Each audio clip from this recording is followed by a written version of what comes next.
there's a Greek word, and it's called koinonia. Koinonia it doesn't come from the highfalutin Greek, but it's really the everyday Greek that it's derived from. As a matter of fact, it was the winning word in the National Spelling Bee contest last year. From where I'm from, it means the hood, brotherhood, sisterhood. It means community. It means communion, right? Because you can't have community just because you're in a community, right? You can be amongst a lot of people but still feel like you don't belong, that you don't matter. So koinonia is very important. As a citizen, you say, this is my country. As an athlete, you say, this is my team. As a student, you say, this is my university. But when you don't have koinonia, you're on the outskirts. You're not in the center of what's going on. You don't have communion. You don't have community. You don't feel like you matter.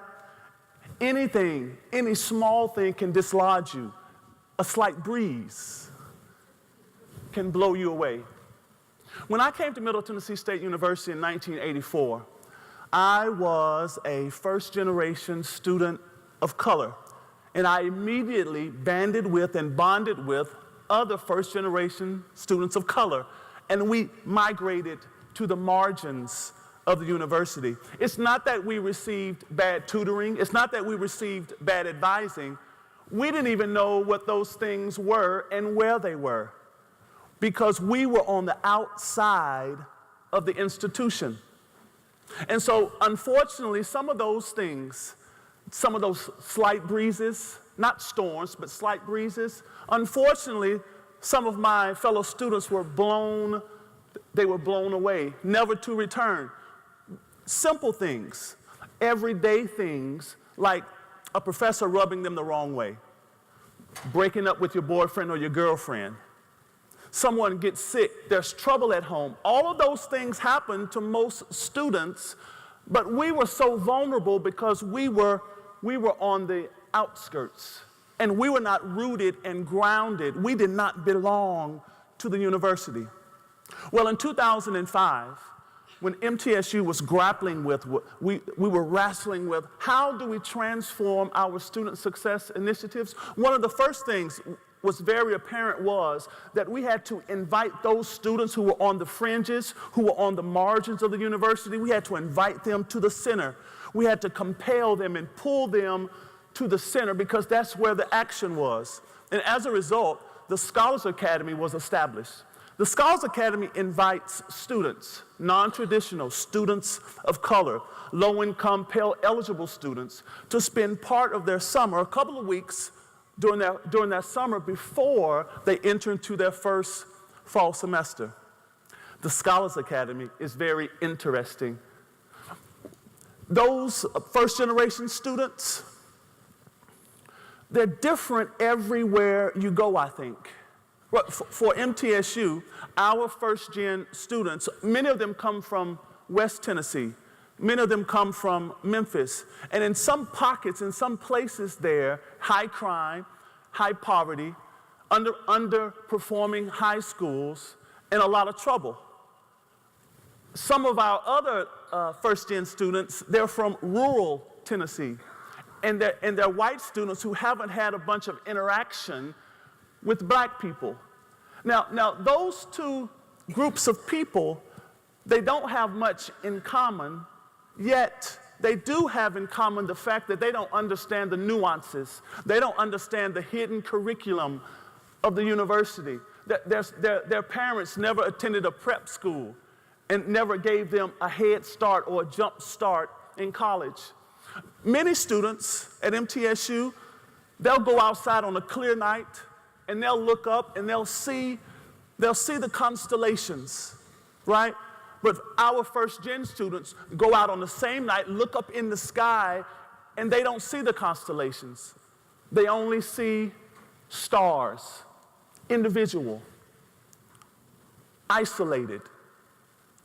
What we're trying to do at MTSU with the Scholars Academy is to help them connect the dots, help them see the big picture, Help them understand that those are not just stars, but they form a picture.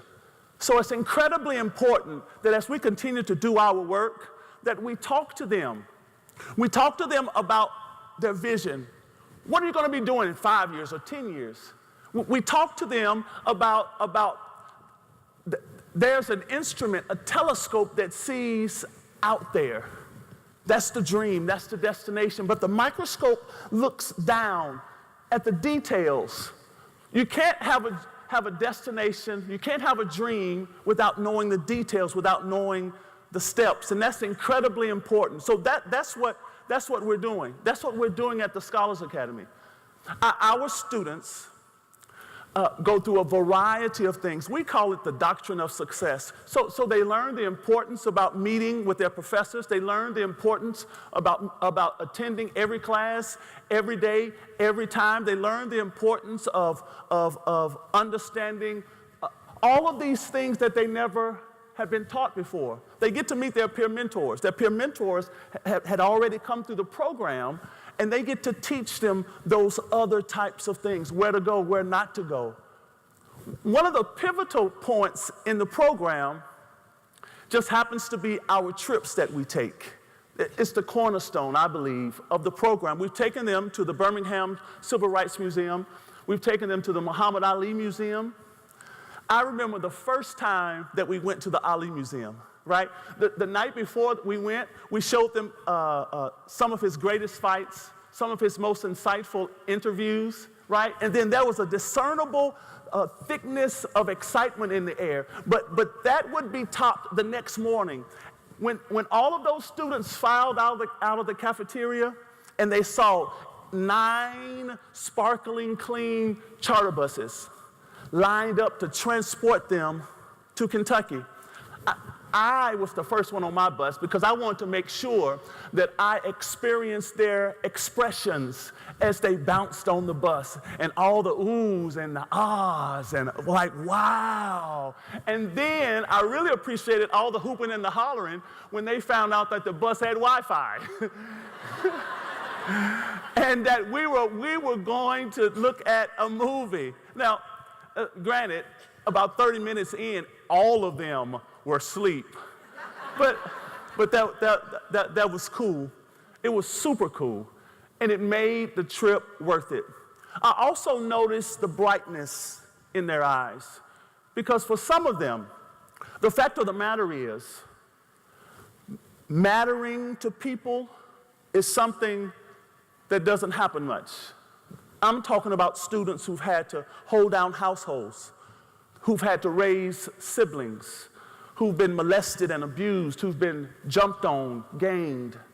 These students come to us, they're 17 and 18-year-olds, but they have the experiences of 27 and 28 years old. So what we're trying to do is to soften those calluses. You should see them when they come. Their shoulders are up here near their ears because they're very defensive. But you see them, you see the shoulders come down. In the dorms, I see them geek out about having a bed of their own. Or what about the first time they come in the cafeteria and they realize it's a buffet? It's a party. So in the dorms, in the residential halls.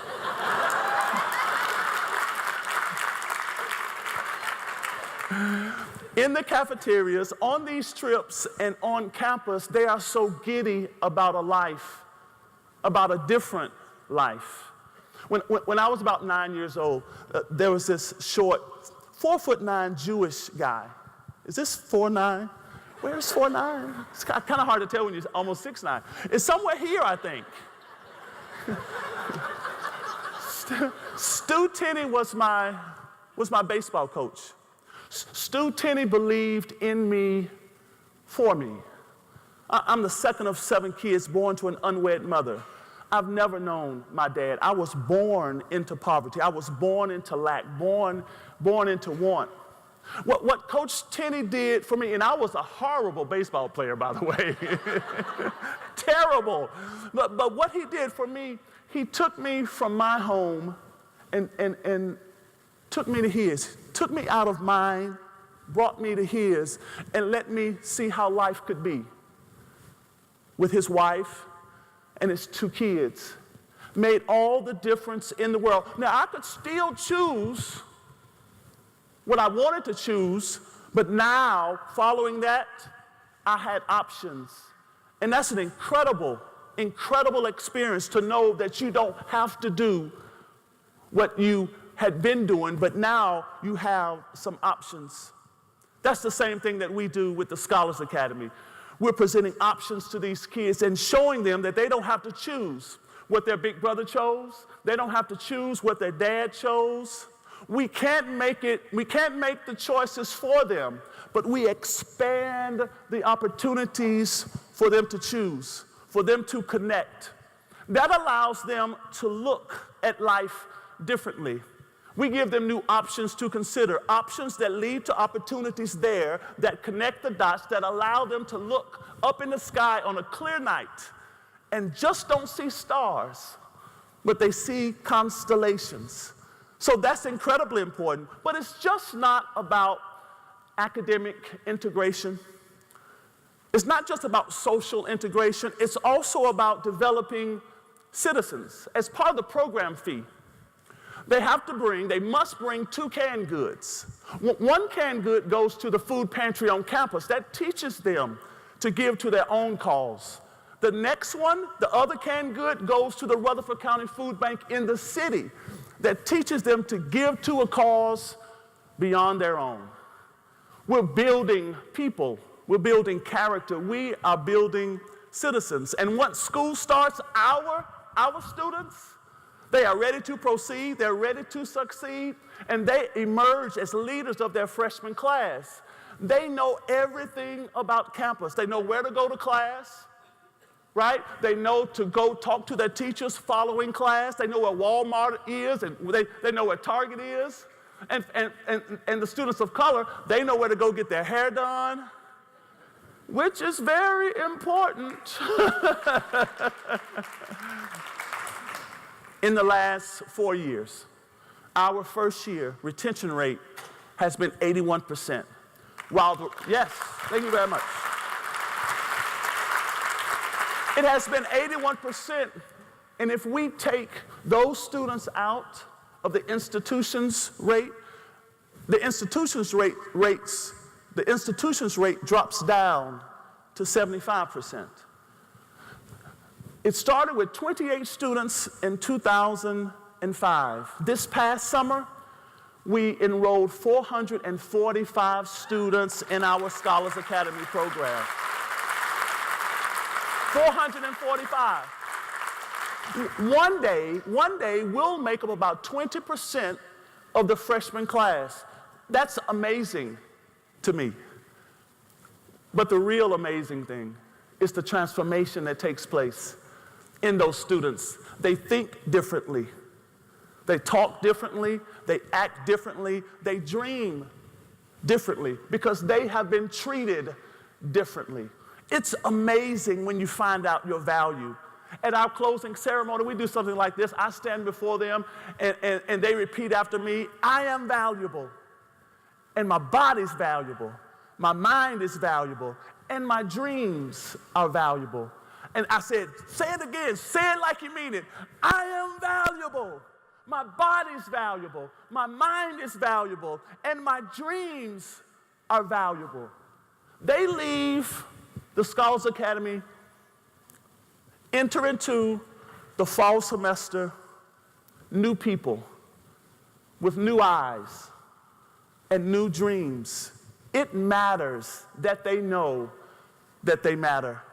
When you are part of the koinonia, when you are engaged in the life of this community, when you are in the center, when you are rooted and grounded and not on the fringes or not on the outskirts, this is your university. You know who to turn to. You are True Blue. You are MTSU. And guess what? All that other stuff is going to happen. Someone's going to get sick. There's going to be trouble at home. Some professor's going to rub you the wrong way. All of that happens to everyone. But they're no longer vulnerable. Because they are part of this koinonia, the vast majority of our students will persist. The vast majority of our students will endure. The vast majority of our students will persevere. About 70 years ago, Langston Hughes said it like this: there's a dream in this land with its back against the wall. To save the dream for some, it must be saved for all.